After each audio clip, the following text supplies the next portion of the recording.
Welcome back. In this video, we'll be working on Jasmine's education section. This section can either go right underneath your summary section or towards the bottom of the resume.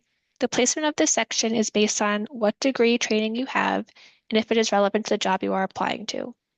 If it is relevant, the section should go towards the top of the resume, right underneath your summary section. If it's not relevant, it should go towards the bottom. Things to keep in mind, if you are in or have earned a post-secondary degree or training certificate, then you do not need to include your high school diploma on the resume. The employer will assume you have a diploma or a GED. If you went to school but did not complete the degree, then you should keep it off the resume. When formatting the section, think of classes you have taken in college that are relevant to the job, as well as projects you have completed while in school. For Jasmine, we're going to put in her education, which is Community College of Rhode Island, and she is working towards an associate's degree in social services, the major, and a concentration in social work. So we're going to bold the education heading, make it 12 size font. We're going to put a line underneath it. So we're going to use the same line we used for the heading.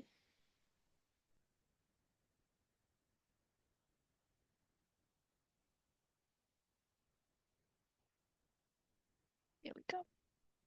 We're going to bold and italicize her degree.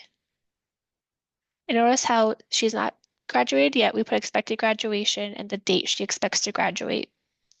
If you have already graduated, just put the month and the year in this section. For students who have a 3.0 or higher, add your GPA in here underneath your degree and relevant courses underneath your GPA. I like to underline just so it pops out from the other information. Now for Jasmine, she completed 2 practicums while in school. I'm going to paste in her information. Make this space a little bit smaller. And same thing, I'm going to bold the heading, make it 12, and then put the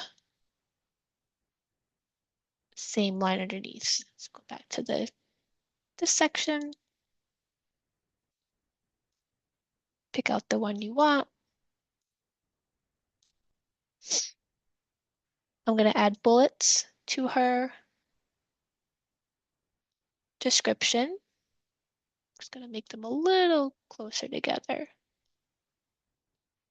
And same with her second practicum. Adding bullets and then just evening them out with the other one.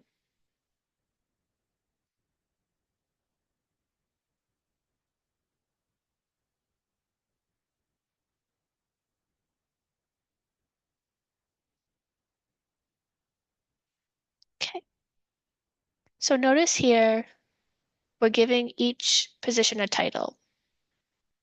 That helps the employer know what your role was there and why you were there for such a short period of time.